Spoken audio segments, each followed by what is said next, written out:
はい、皆さんこんにちは。機械系男子のケンイチです。今回はですね、読書をすることによって得られる力って結局何なのってのをですね、この読書歴9年の僕がお話ししようかなと思います。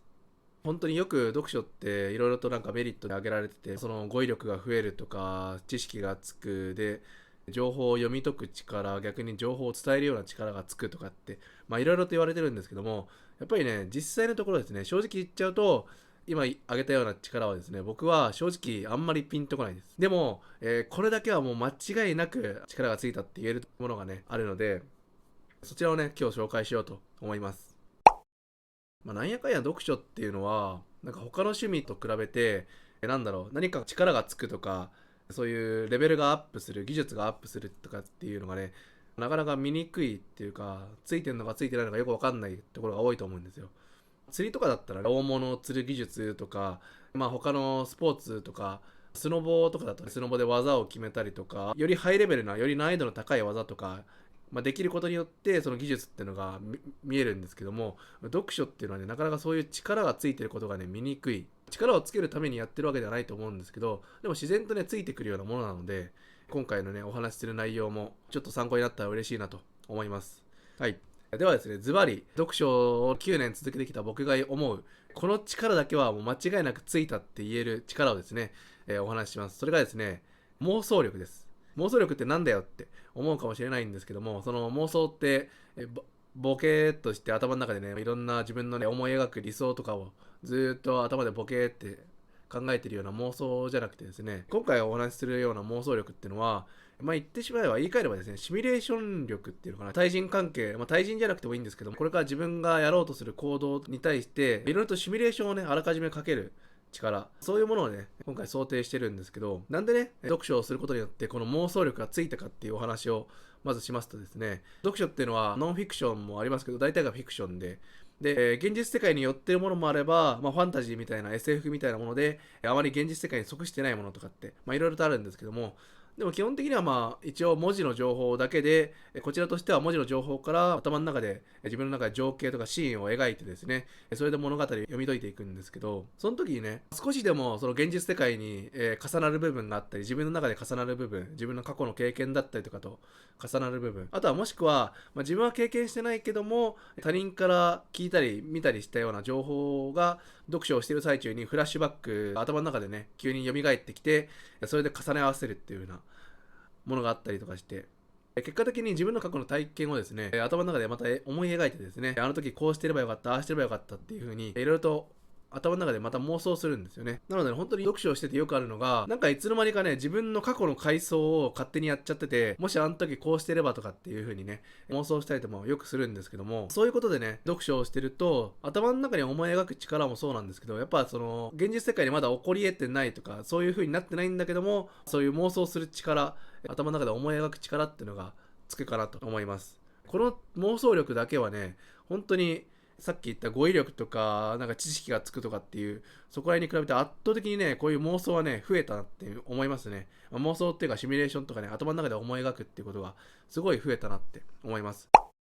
で、肝心のですね、じゃあその妄想力、さっき言ったシミュレーションする力っていうのがついたら、何がいいのっていうことなんですけども、それがですね、あらかじめシミュレーションしておくことによって、ある程度、自分の思い描いた通りにことが進むようになったりとか、もしくは100%じゃなくても、ある程度のところで落としどころをつけることができる。またですね、反対に、もう全然自分の思い描いてたものじゃなくて、正反対いっちゃったと。もう最悪の結果になって、全然自分の望んだ結果じゃなかったとしても、またね、そこからそこを起点としてシミュレーションをまたかけて、これからどうしていこうかっていうふうに、常にね、その、必要以上にショックを受けずに、また立ち上がって、次の行動につなげていくことができるっていう、そこがね、すごい大きいメリットかなって。具体的なことを話しますと、例えば自分が何か意見があって、で、それを人に伝えようとしてると。でも、人とのね、話し合いなんで、相手の出方によって、こっちの対応を変えてって、で、それで、自分の意見をある程度通していくっていう、そうするためにはどうしたらいいかっていうのを、シミュレーションですごい考えるんですよ。相手がもしこう出てきたら自分はこうする。で、もしこうだったら自分はああするっていう風にね、いろんなパターンをすごい考えるんですよ。考えた結果、相手とのその場でのやり取りによって、相手がこう出てきたから自分はこうしていこうっていう風にすぐ行動とか自分の言動をね切り替えることができるんですよね。なのでね、あらかじめシミュレーションしておけば、相手がどんなボールをこっちに投げてきても自分は結果的に自分のねたどり着きたいゴールにそのボールを近づける軌道を修正してね近づけることができるので、なので結果的に自分の思い描いた通りにことが運びやすくなるっていう。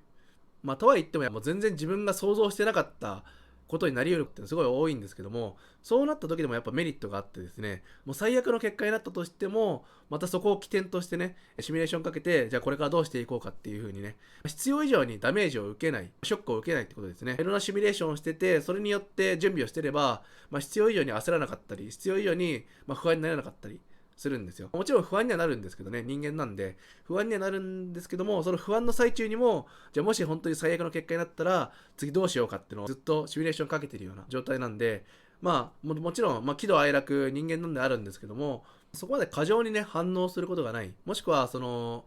よくあるのが、不安がさらに不安を煽って、もうどんどん不安になっちゃうっていう負のループ。焦りがさらに、また小さなミスを起こして、さらにどんどん焦っちゃうっていう風な負のループからね、脱却することができて、もちろん焦ったり不安とか、もしくは喜んだりとか、いろいろとね、悲しい落ち込んだりとかするんですけども、そういう状態でも次の行動を考えて、シミュレーションをかけることができるんで、なのでね、言ってしまえば、感情に振り回されないっていうのかな、自分の感情がさらに感情を生むっていう風なことじゃなくて、感情はそこにあるんだけども、でもじゃあ次の自分の行動はどうしようかっていう風に考えることができて、感情と行動をね、ちょっと切り離して考えることができるっていうのが大きいメリットかなって思います。なのでね、ほんと読書を続けてきてね、この妄想力、やっぱりね、頭の中でずっと考えてるんで、じゃあ自分は次こうしようとかってね、選択がすぐできて、どんな結果が出てもある程度のところまで返せるような用意までをしておくっていう、そういう準備までしておく。それがね、読書をしてきてついた妄想力による効果かなと思います。